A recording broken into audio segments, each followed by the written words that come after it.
Tere! Jõudsid kanalile Eduardi autovideod. Eduard minu nimi ja täna räägime tuuningust. Mis asi see on, kuidas seda tehakse ja missugused põhimõtted ja probleemid on tuuningumaailma põhilised komponendid ja kuidas see kõik toimib.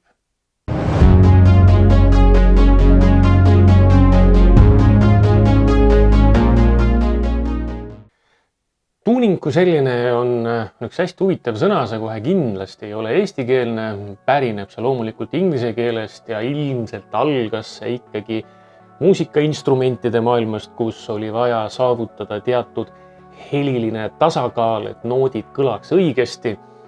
Võib-olla ka sellepärast on see jõudnud siis autonduse maailmasse, sest et ka autonduses on ääretult tähtis tuuningu puhul tasakaal, kus kõik komponendid töötaks õigesti.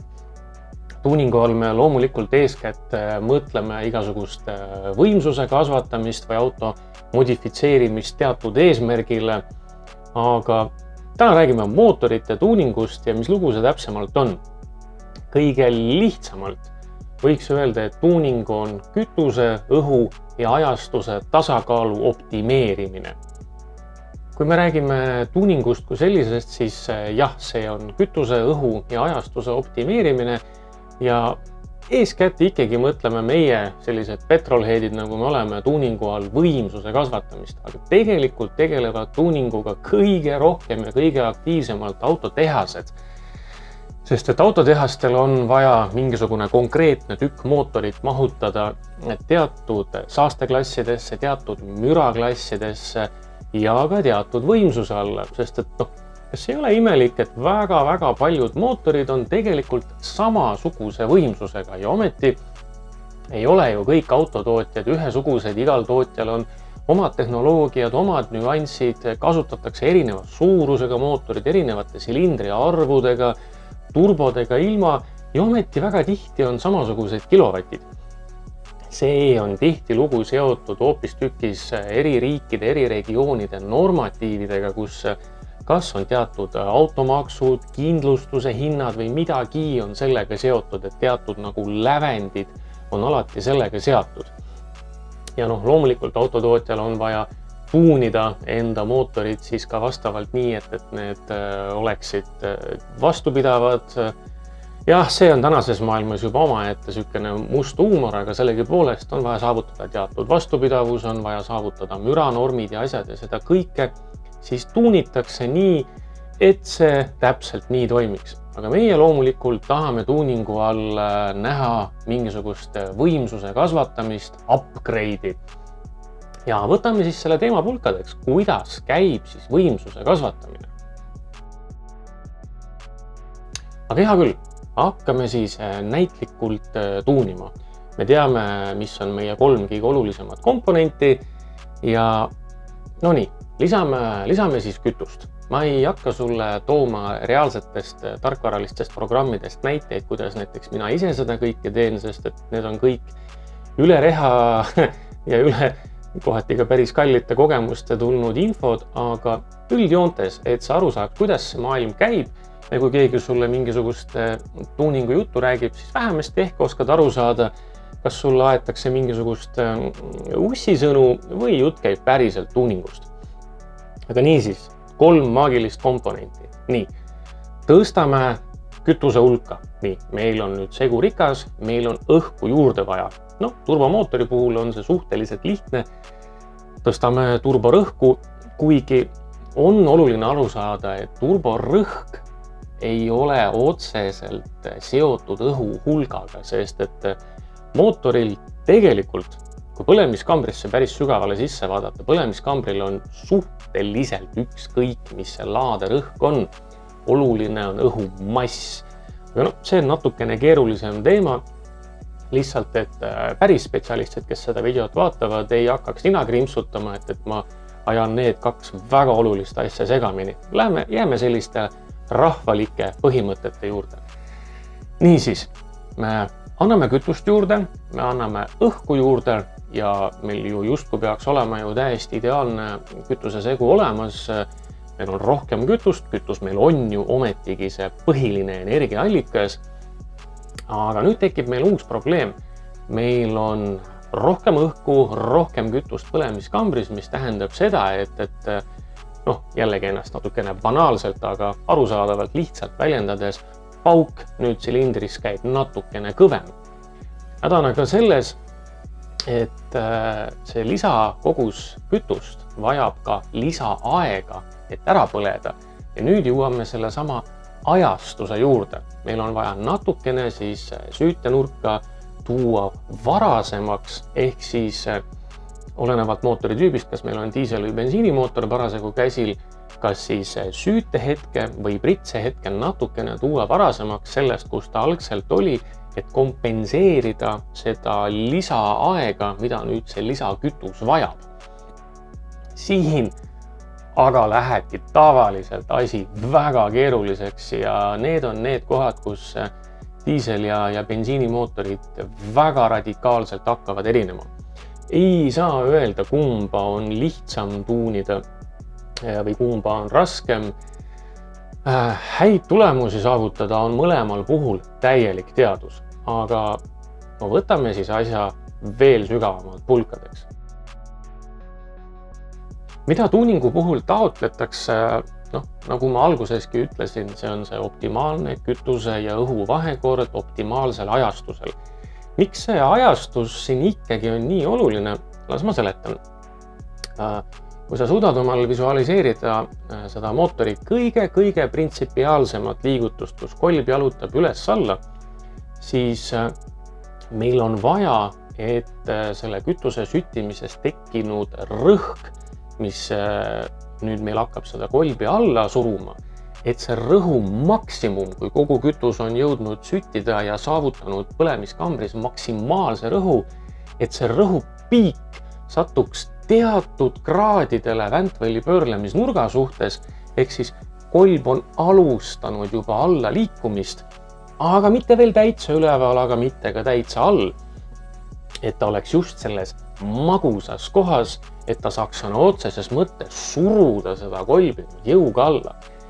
Kui see rõhulagi või rõhupiik jääb meil liiga üles, ehk siis kolb on alles ülemise surnud seisu juures, siis juhtub see, et meie väntmehhanismi asend on liiga vale, et seda jõudu mõistlikult edasi kanda ja sealt tavaliselt tulevad meil igasugused kepsude purunemised, kolbide purunemised, detonatsioonid, kohalikud ülekuumenemised, igasugused hädad.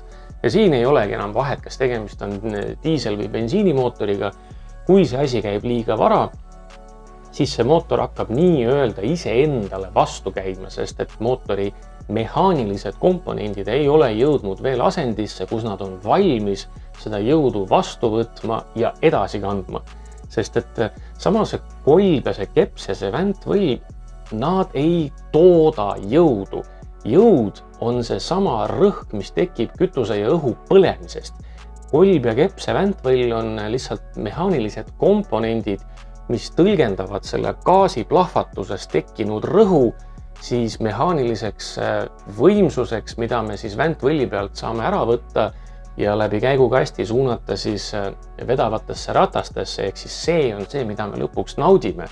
Aga reaalne jõud on see sama gaas, mis tekib kütuse põlemisest.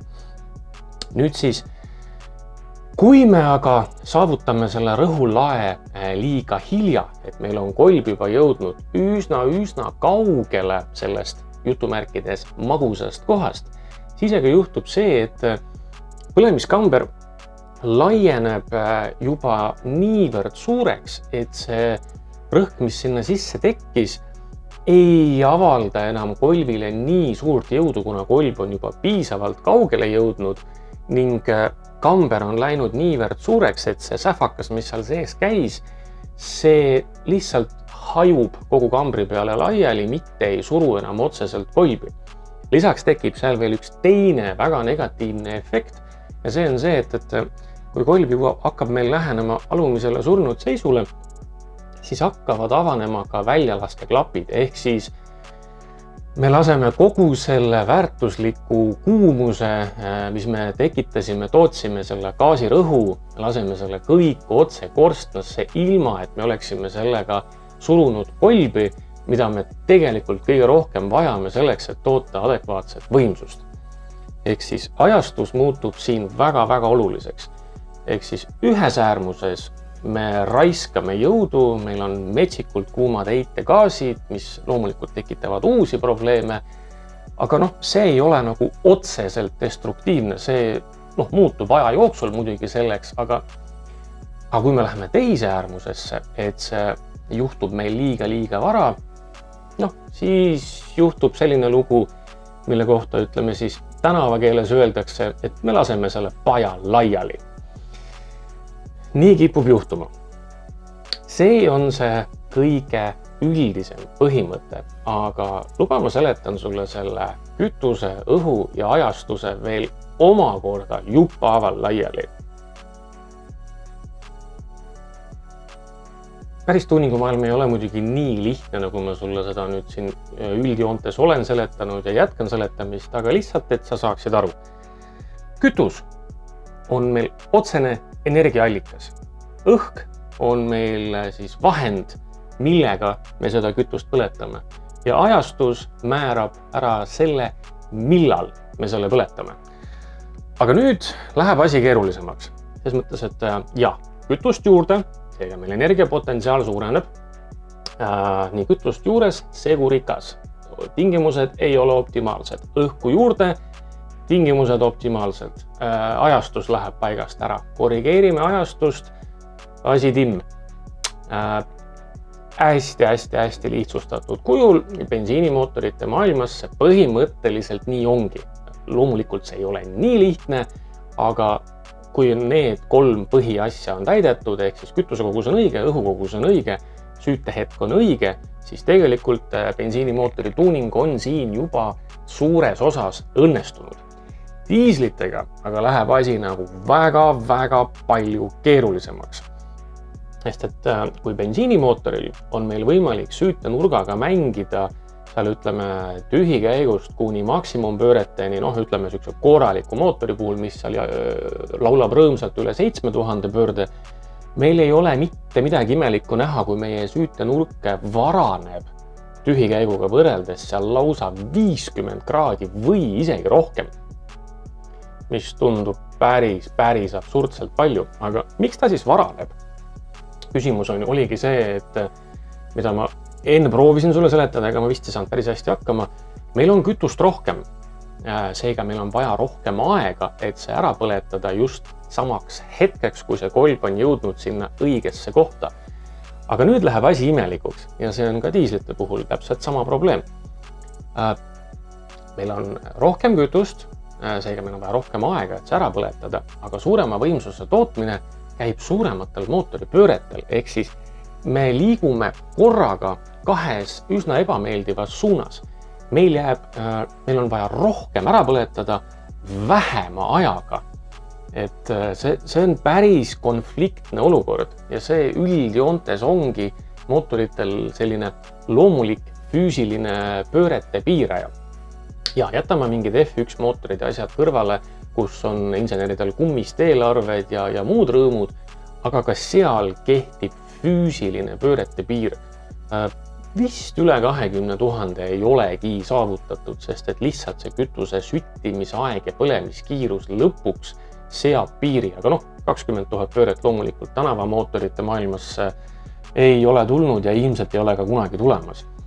Aga diislite puhul läheb nüüd see asi eriti haigeks, sest et diiselmootori puhul me ei saa seda süütehetke nii metsikult palju kraade nihutada. Meil on sisuliselt kogu mootori töövahemikust, ütleme seal tühikäigust maksimumpööreteni, jällegi sõltub mootori tüübist, ajastust, süütesüsteemist ja nii edasi, aga jämedalt 10, maksimum seal 12-15 kraadi kogu mängumaad.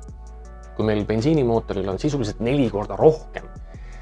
Aga kuidas siis diislit saadakse üleüldse pöördesse ja kuidas seal see lugu käib? Siin tuleb mängu common rail. Selleks, et nüüd diislisse ikkagi saada see adekvaatne kütuse kogus sisse ja et see süttimine oleks normaalsel ajal, et see mootori hakkaks iseendale vastu töötama ja et see kütuse põlemisest tekkinud gaasipilv nüüd saavutaks oma rõhu just sellel õigel hetkel, siis siin mängitakse kütuse rõhuga ja mängitakse kordades. Diiselmootor, tüüpiline moodne Common Rail diiselmootor töötab sul tühikäigul, ütleme seal 350 circa 350 barri rõhu juures ja maksimumvõimsusel ei ole midagi imelikku näha, kui ta läheb seal üle 2000 baari. Ehk siis me räägime kordades suuremast kütuserõhust, aga pihustusaega kui sellist jääb ju füüsiliselt vähemaks. Siin ongi see kompenseerimise hetk. Teine asi, kui diiselkütust nii tohutu rõhu all pihustada mootorisse, siis viivitus, mis on nüüd kütuse siis kambrisse sattumisest kuni süttimiseni, jääb lühemaks. Kuna kütuse tilgakesed, kui need üldse nii võib nimetada, need on udu, see on täielik udu, mis sinna lendab. Need tilgakesed on nii peened ja nad lendavad sinna silindrisse nii tohutu kiiruse all, et ainuüksi hõõrdumine, selle tilgakese hõõrdumine vasta silindris olevat õhku juba kuumutab seda piisavalt, et ta hakkab ise juba loomulikult süttima. Et see viivitus tänu sellele viiakse ära. See ei ole kõige parem strateegia loomulikult, aga see on tänase seisuga parim strateegia, kuidas kompenseerida seda süütenurga reguleerimise defitsiiti sõna otseses mõttes. Loogiline küsimus, miks siis ei saa diisel seda süütenurka nii palju reguleerida kui bensiinimootoril? Häda on selles, et diiselmootoris sisuliselt puudub süütesüsteem kui selline, kuna diiselmootoris kütus süttib loomulikul moel, ehk siis seesama kütus, mis sinna pihustatakse, silindris oleva rõhu tõttu ta kuumeneb süttimispunktini ja süttib. Bensiinimootoril on meil reaalne süütesüsteem, süütepoolid, süüteküünlad, mis hoolitsevad selle eest, et see kütus süüdata. Bensiin loomulikult ei sütti. Süttib, aga need on ekstreemtingimused. Tihtilugu on see kas rike või vale tuuning. Aga me räägime normaalsetest süsteemidest.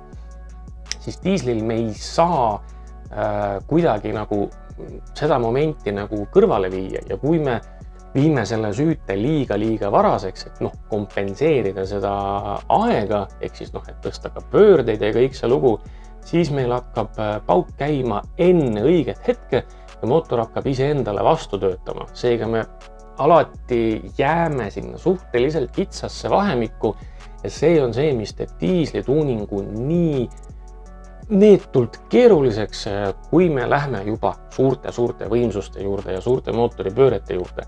Ja see on ka otseselt vastus küsimusele, miks diiselmootorite pöörete vahemik peaaegu alati jääb bensiinimootoritest alla. Jah, on eksperimentaalseid sükseid one-off diisleid tehtud, mis karjuvad isegi 8000 pööret, aga need on nii metsikult suurte kompromisside tulemusel tehtud, et neid ei saa otseselt arvestada kasulikeks masinateks. Et nad maksavad lõivu kuskilt mujalt ja nad pigem lihtsalt käivad need pöörded välja lihtsalt selleks, et tõestada, et see on võimalik, aga see ei ole selle mootori reaalselt kasutatav või siis ütleme kasulik pöörete vahemikus, teda oleks tõesti hea kasutada. Oluline moment, mida tihtilugu ei osata läbi arvutada korrektselt või ei taheta arvesse võtta või jumal teab mis veel, ongi see süütehetke optimeerimine. Ma ütlen süütehetk üldistavalt nii diislite kui bensiinide puhul, kuigi jah, diisel otseselt süütetehnika kui selline puudub, aga ütleme siis süttimishetke momendi ajastamine on oluline veel mitmetel põhjustel. Näiteks kui me nüüd standardmootorisse, vahet ei ole, kas see mootor on meil tehase poolt turboga või mitte, kas ta on diisel, bensiin, gaas, lepalehed, pole oluline. Kui me soovime tast saada suuremat võimsust, me loomulikult peame teda varustama rohkema kütusega, rohkema õhuga, aga miks on see süütehetke kompenseerimine veel oluline, lisaks sellele, et meil on see maht suurem? Meil tekib üks probleem veel ja see on väga terav, eriti just bensiinimootorite puhul, kui me hakkame tõsiselt tuunima. Ja see on see, et meil on õhumolekulid ja kütusemolekulid tänu sellele suurele turborõhule ja kõigele on nad ka üksteisele lähemale kokku pakitud, mis omakorda tõstab kogu selle kütusesegu põlemiskiirust. Ja see on juba suht selline ajuplahvatus kategooria selles mõttes, et ühest küljest on sul kogu värki rohkem, sa pead otsima momenti, et see rõhulagi jääb õigesse kohta, sa pead ajastusega mängimas, samal ajal sa pead arvesse võtma seda, et kogu see kraam ka põleb kiiremini. Ja ütleme, väikeste tuuningute puhul see tavaliselt ei ole probleem, kui me seal 0,2, 0,3 barri juurde keerame, mis jällegi ei ole korrektne tegevus, aga päris maailmas me ju teame, et suures osas nii see käib, siis seal võib-olla see pole häda. Aga kui me hakkame juba seal selliste turbodega neid mootoreid suruma ja jõunäitajad lähevad seal juba 500 pluss kilovatti, seal läheb keeruliseks. Seal läheb väga-väga keeruliseks, et seal on samamoodi parameetreid, millega mängida ei ole küll terve müriaad, aga need peavad olema nii ilusti tasakaalus. Muidu jälle laseme paja laiali. ja kogu selle tuuningu ja kõige selle asja juures tulevad veel ka konkreetse mootori eripärad mängu. Jah, kütus, õhk ja ajastus, nõus. Sellega oleme timme, ütleme, et me oleme selle kõik välja arvutanud, see osa kõik töötab. Aga ka iga mootor on füüsiliselt erinev ja pole vahet, kas ta on diisli või bensiinimootor. Nukkvõllid näiteks. Nukkvõll on ilmselt üks kõige olulisem komponent, mis puudutab mootori karakteristika ja võimsusnäitajaid üleüldse tervikuna. Tema on mootori selline mehaaniline piiraja, pidur, käsulooja, võlur ja nii edasi. Sest et just nukkvõll oma klappide faasidega piirab või määrab ära selle, mis hetkel see õhk meil mootorisse pääseb, mis hetkel ta sealt välja pääseb, kui kaua on üks või teine klapp lahti, kui kaua on nad kõrvuti lahti ja nii edasi. Ja nukkvõllide puhul on ka veel naljakas lugu see, et mida kehvem nukkvõll, seda parem. Kehvem selles mõttes, et mida kitsamate faasidega see nukkvõll on, mida väiksemate klapitõusudega, seda paremini see mootor töötab just sellises rahulikus režiimis.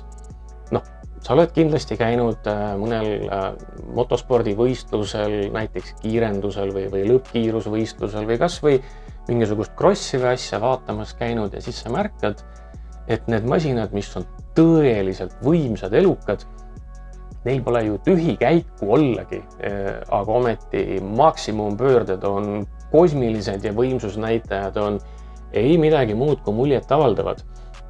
Seal ongi see, et need nukkvõllid on nii rammused, et nad suudaksid varustada seda mootorit piisava õhuhulgaga ka metsikute pöörete juures.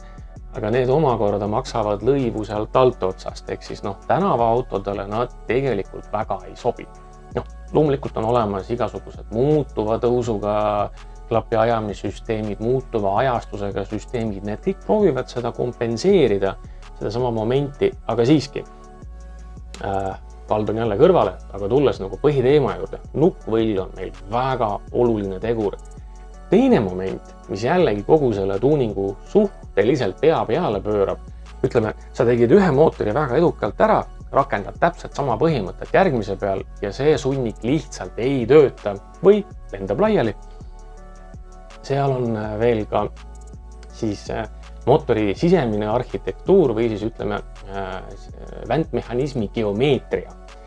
Kas on meil tegemist pikakäigulise mootoriga või lühikäigulise mootoriga, ehk siis meil on vaja see rõhulagi saavutada teatud nii-öelda väntvõlli kraadi peale, aga kui meil on näiteks hästi pika käiguga mootor, siis võib juhtuda niimoodi, et meil on see kraad saavutatud, aga kolb on alles laienenud oma kambrist nii ja nii palju ja samal ajal võib see olla ka täiesti vastupidi, et ka mootori arhitektuuri tuleb arvesse võtta, sest et me ei saa seda rõhulage viia alati sinna, kus me seda kõige rohkem tahaks, sest muidu me murrame selles mootoris kepsud ära või väntvõlli või laseme paja laiali.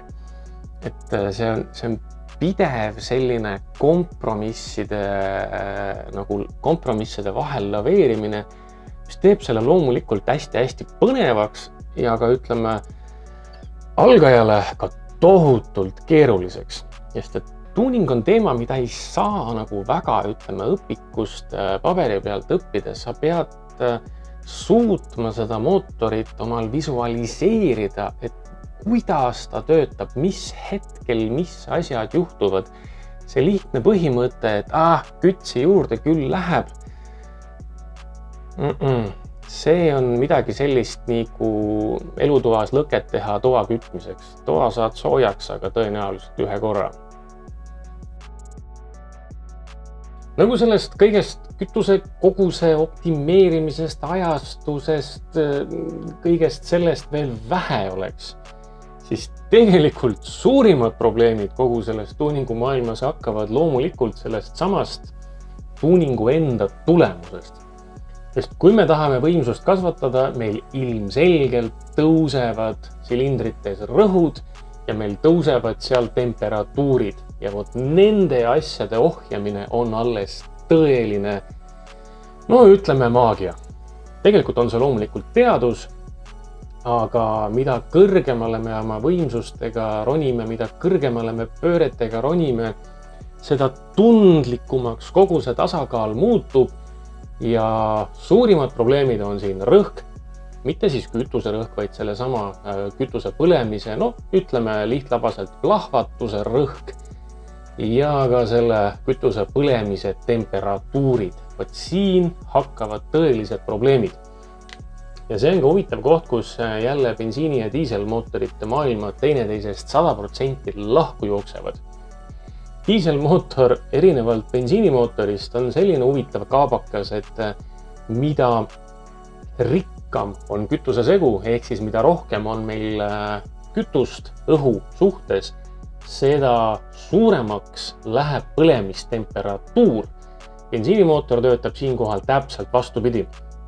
Kui bensiinimootoril on vaja temperatuuri kontrolli all hoida, siis tuleb meil kütusesegu rikastada. See aitab nii-öelda asja maha rahustada. See toimib natuke kummaliselt see loogika, aga tegelikult on see täielik teadus, täielik füüsika. Selle kütusesegu, bensiinimootori puhul siis, kütusesegu selline üsna julm ülerikastamine tähendab seda, et me ei põleta kogu bensiini ära, mis tähendab seda, et me ei anna sellesse mootorisse nii palju kuumust, kui siis oleks juba liialt kriitiline ja see aitab seda asja natukene kontrolli all hoida. Jah, see varastab meilt kasutegurit, aga see annab meile selle õlekõrre, et ellu jääda. Lisaks ka see, ütleme siis jutumärkides liialt suur kütusekogus, enne kui ta veel süttib, aitab natukene päris oluliselt ka seda põlemiskambrit seestpoolt jahutada, sest et see kütus, mis mootorisse lendab, on oluliselt külmem, isegi kui meil on palav suvine päev ja meil kütusepaak täitsa keeb juba autol. See on endiselt oluliselt külmem kui see, mis meil mootoris sees toimub ja see kütus imab endasse teatud hulga seda soojust sellest põlemiskambrist välja. Diiselmootori puhul on kõik jälle täpselt vastupidi. Mida rikkam on meil kütusesegu, seda agressiivsemaks lähevad temperatuurid. Hoopistükkis lahja segu on see, mis hoiab meil temperatuurid kontrolli all. Näiteks ka tühikäigul diiselmootor, jällegi sõltuvalt tüübist, ehitusaastast, konstruktsiooni eripäradest ja nii edasi. Aga ei ole mitte midagi imelikku näha, kui meil diiselmootor töötab tühikäigul seguga 61-le. Kui bensiinimootori puhul, see jääks võib-olla ideaalis 14-7 ühele, aga tühikäigul 15 ei ole mitte midagi imelikku, kui see on täiesti soe mootor. Ja maksimumvõimsuse juures, ütleme, tehase mootorid 12,5, 12,2 tõsiselt tuunitud mootorid võivad sinna isegi 11 juurde minna, ehk siis 11 osa õhku, 1 osa kütust. Ja mitte mahus, vaid kaalus. See on ka seesama koht, miks ma sulle ka enne mainisin seda, et turborõhk ei ole otseselt see mõõtühik, millega me mõõdame õhu hulka. Õhumass on see asi ja õhumassi ja siis õhurõhu erinevusest arusaamine ei ole väga lihtne protsess, aga kui sa selle loogika lõpuks läbi ampsad, siis läheb kogu see tuuning juba sellest maagia valdkonnast üle reaalselt teaduse valdkonda ja asjadesse hakkab tekkima loogika. On suhteliselt loogiline küsimus, miks on seda temperatuuri ja rõhku vaja siis ohjata mootoris sees. See on loomulikult mootori enda mehaaniliste komponentide kaitseks, et ei juhtuks sedasama pada laiali olukorda. Sest et isegi kui see mootor, ütleme tema sisemised komponendid kannatavad selle rõhu välja, mida me seal mootoris toodame, siis on ääretult oluline, et see rõhk kasvaks ikkagi sellises ilusas lineaarses siinusgraafikus, mitte ei tulistaks see plaks sirgelt ülesse. Midagi sarnast, et totakas näide, aga kui sa asetad haamri klaasist lauale väga rahulikult, see laud kannatab välja üsna raske haamri, aga kui sa selle haamri pillad sinna lauale, kas või 10 sentimeetri kõrguselt, siis on üldiselt tulemus ette teada. Täpselt sama kehtib ka mootori komponentide puhul. Me ei tohi mootoris sees kunagi tekitada lööke ehk siis plahvatuslikke rõhukasve. Ja see plahvatuslik rõhukasv, see ongi detonatsioon. Miks ei ole ka korrektne öelda mootoris kütuse põlemise kohta, et kütus plahvatab? Jah, ta justkui teeb seda, sest et ta teeb seda päris suurel kiirusel ja üsna agressiivselt, aga tegelikult kütus põleb mootoris. Kui igasuguseid ägedaid slow-mo videosid ja asju vaadata, siis on näha, kuidas vähemasti bensiinimootori puhul, kuidas leek sealt küünla äärest hakkab vaikselt ilusti arenema ja täidab kogu põlemiskambri ning see leek liigub koos kolviga kaasa, hoides seal ilusat ühtlast survet. Kui aga see käiks nagu plaksti seal mootoris ära, siis on see sama haamri pillamise lugu. Teine on loomulikult temperatuurid ja siin ei ole vahet, kas me räägime bensiinist või diislist või gaasist või lepalehtedest. Kui me lähme temperatuuridega üle teatud piiri, eks igal mootoril on see piir omas kohas, see sõltub loomulikult tema komponentidest, aga täpselt sama teema, me lihtsalt hakkame seda mootorit seest poolt välja põletama. Ja temperatuurirežiim on väga-väga kriitiline, mitte ainult sellepärast, et kas meil jahutussüsteem peab sellele vastu. Jahutussüsteem peab vastu, kas lühiajaliselt, aga siiski. Küsimus on kolbides, põlemiskambris, silindriseintes, kolbirõngastes, hiljem ka kollektorites, turbodes ja nii edasi. Nimelt mootorid, kui nad töötavad kõrgetel võimsustel, isegi täiesti originaalsed tehase mootorid, mida ei ole mitte ükski tuuningumees ega mitte keegi näppinud, siis ka seal kütuse põlemisel reaalne temperatuuri lagi ületab märgatavalt kolvi sulamistemperatuuri. Pisut absurdne, eks ju, et mootoris sees on niikuinii lõke, mis on kuumem kui kolbide sulamistemperatuur, aga ometi kolbid töötavad seal 10 aastaid täiesti rõõmsalt. Asi on selles, et see rõhu, ja rõhka, aga temperatuuri lagi esineb seal ajaliselt nii lühikest aega, et see kolb ei jõua läbi kuumeneda nii piisavalt, et kolvi metall kaotaks oma mehaanilise tugevuse. Loomulikult on selle jaoks ka jällegi mootorisse sisse ehitatud vastustrateegiad.